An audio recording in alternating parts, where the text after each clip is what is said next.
missions, and every time we send a revised script, the day after nabasa na niya. So that's how dedicated he is. Yeah, really good. Casting also is involved with everything. And it's gonna be in cinemas this year and international festivals hopefully next year. Yeah. So more questions, please. More questions, please. Hi, good evening. I'm MJ from Good PH. Congratulations again. Hi there. Congratulations and productive day for you.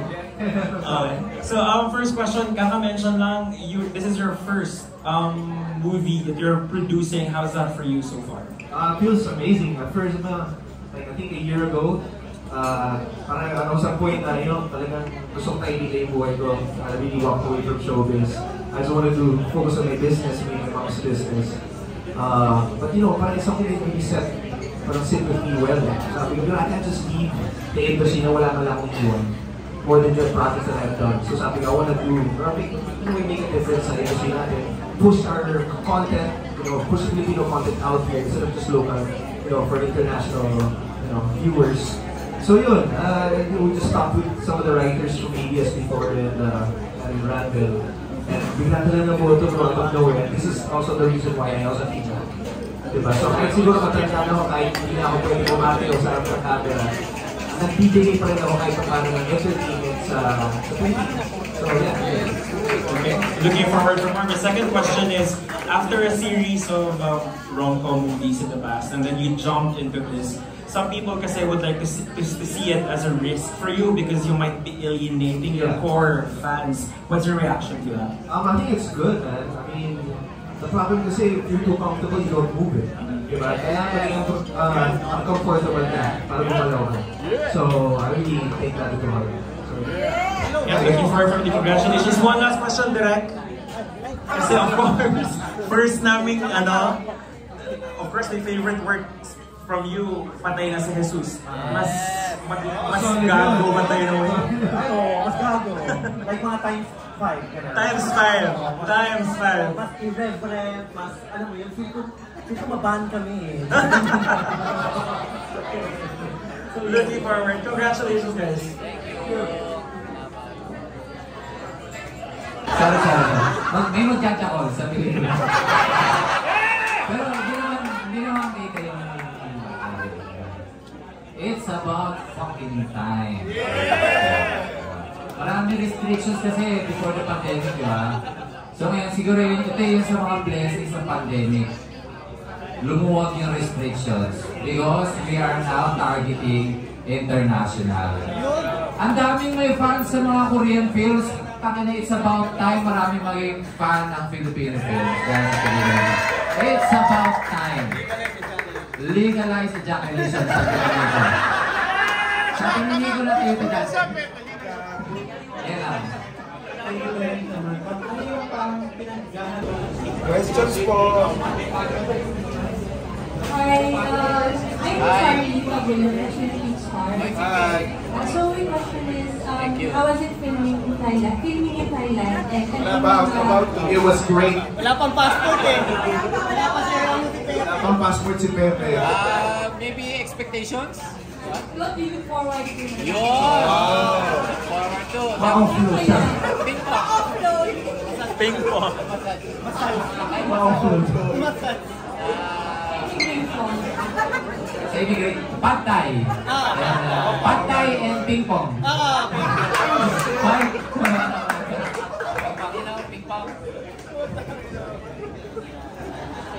Magic show. Ayan, magic show. May mga magic show daw na papanoorin talaga namin.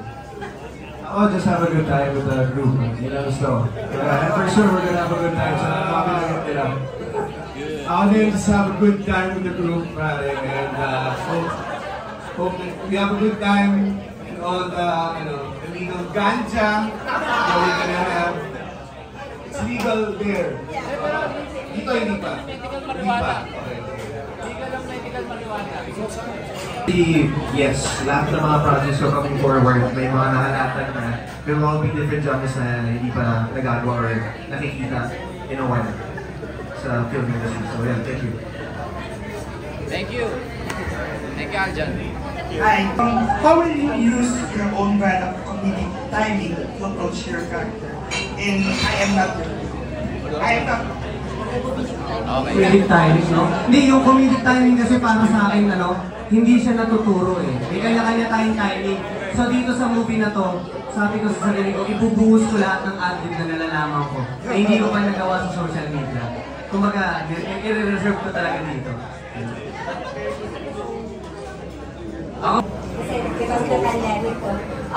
What was it like meeting with these boys and na ganito yung classic ka-crazy yung gagawin mong project for your comeback? It just, it just makes it everything better, it just excites me a bit more to start filming already and, get this, sana matapos ito magpaparod na ng lahat. And it just, feels good to be back. Yun lang, parang, akala ko hindi ko na mag-miss eh, pero syempre mamimiss ko kahit pa paano, diba? So yeah, I'm excited, bro. I'm just happy. I just wanna have a good time, basically. So yeah. And then you were share with us yung producing aspect, yung journey mo so far. Yun nga, parang I just wanted to, leave something na kahit, wala na ako sa camera. In the future, like, I can still, provide content, entertainment, for the Filipinos. Ayun, dream ko lang talaga is mas makilala tayo sa ibang bansa. Yun, basically that's it. Just that legacy na maiwan lang natin. And yeah, I guess we're doing it now, so super happy. Kasi I remember you signed a contract with ABS-CBN last April. So are you gonna work on a TV project anytime soon? Yes, actually we pitched our concept to ABS for a TV series. So yeah, ginagawa na po ngayon. Siguro mga next year pa. Exclusive ka for TV series, right? Yes. Exclusive with TV for ABS. Co-produce mo? Or? We will talk it yan. Kasi concept namin, so I think it will be really nice kung Parang meron nang sinasabi si Pepe na kasunduan. Kasunduan with Enrique. Hindi, kasi we're protecting our friendship eh. So sabi ko, dapat kasama kami dyan kahit extra lang. Diba? Done deal, sabi niya yung producer. Dagdag ko lang, maraming salamat kasi kasama kami sa kambak niya. So ang dami nag-aambag. History na to, kumbaga kasama na to sa kasi.